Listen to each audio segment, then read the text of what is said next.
नमस्कार दोस्तों, मैं विमलेश गौतम और आप देख रहे हैं ट्रिपल बी ओवरसीज। दोस्तों अभी हमारे पास सीएनसी सुपरवाइजर की रिक्वायरमेंट है।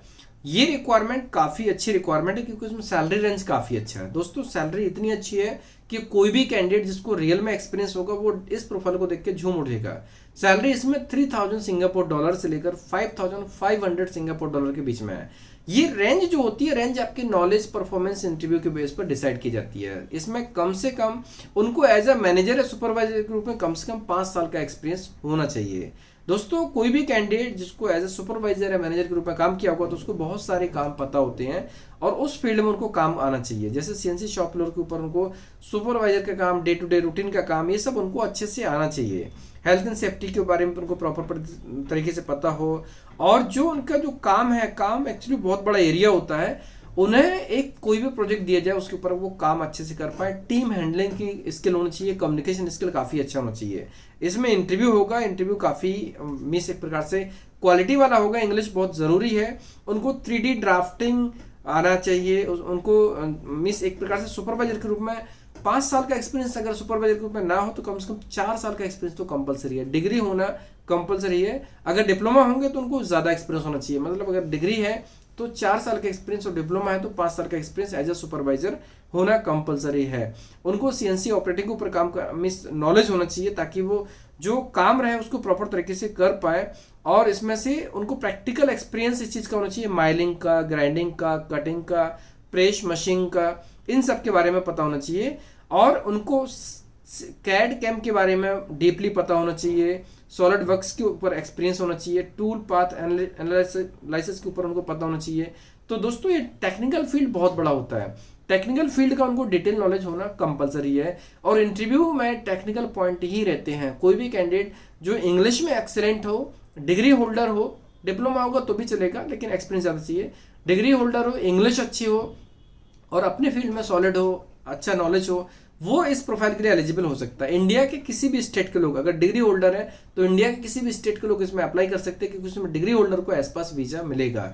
और इसमें एस पास वीजा की पॉसिबिलिटी बहुत ज़्यादा है क्योंकि इसमें जो प्रोफाइल है एक ही प्रोफाइल है और सैलरी बहुत अच्छी है। सो कोई भी कैंडिडेट इसमें अप्लाई कर सकता है। अपने फील्ड में डीप होना चाहिए और उसमें टाइम एक्चुअली कम है। हमारे पास में 2 दिन का टाइम है हार्डली। इसमें 1 तारीख या मैक्सिमम 2 तारीख तक डॉक्यूमेंट सबमिशन करने होंगे। दोस्तों ये रिक्वायरमेंट कम रिपीट होती है लेकिन ये भी रिक्वायरमेंट रिपीट होती है हमारे पास में।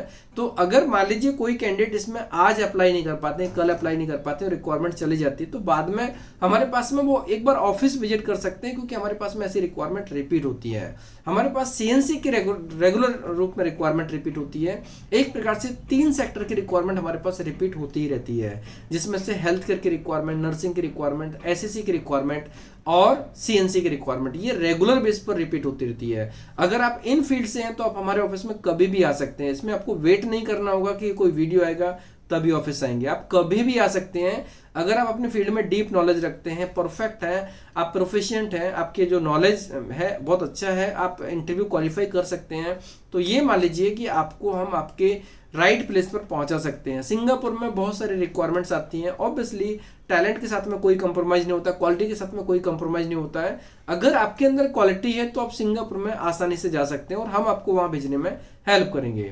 दोस्तों जो भी एनटीएस परमिट की रिक्वायरमेंट्स होती है उसके लिए, वर्क परमिट के लिए जो एलिजिबल लोग होते हैं सिर्फ वही अप्लाई कर पाते हैं। सिंगापुर में जनरली वर्क परमिट के लिए यूपी, बिहार, बंगाल के लोग एलिजिबल नहीं होते हैं और एसपास के लिए सभी एलिजिबल होते हैं। तो जब भी मैं कोई वीडियो अनाउंसमेंट करता हूं तो उसमें से आप एक चीज नोटिस कर सकते हैं, अगर एसपास है कोई भी अप्लाई कर सकता है, वर्क परमिट है तो जो वर्क परमिट के लिए एलिजिबल है वो अप्लाई कर सकते हैं।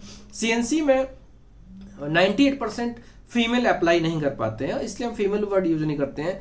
कुछ केस में ऐसा होता है कि जहां पर परमिट कर सकते हैं लेकिन मिस फीमेल कैंडिडेट उसमें होते भी नहीं, इसलिए आप ये मान लीजिए कि सीएनसी में मेल कैंडिडेट की ही रिक्वायरमेंट होती है। दोस्तों ये वैकेंसी आपको कैसी लगी? अगर आपको पसंद आई हो तो आप दोस्तों में क्लासमेट कलीग को शेयर कर सकते हैं जिससे कि जो रिलेवेंट लोग होंगे, जो इंटरेस्टेड होंगे, जो एलिजिबल होंगे वो इस प्रोफाइल में अप्लाई करके इस गोल्डन अपॉर्चुनिटी का लाभ ले सकते हैं। वीडियो कैसा लगा? पसंद है तो लाइक कीजिए, कमेंट्स कीजिए, शेयर कीजिए।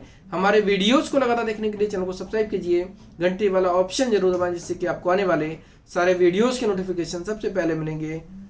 धन्यवाद।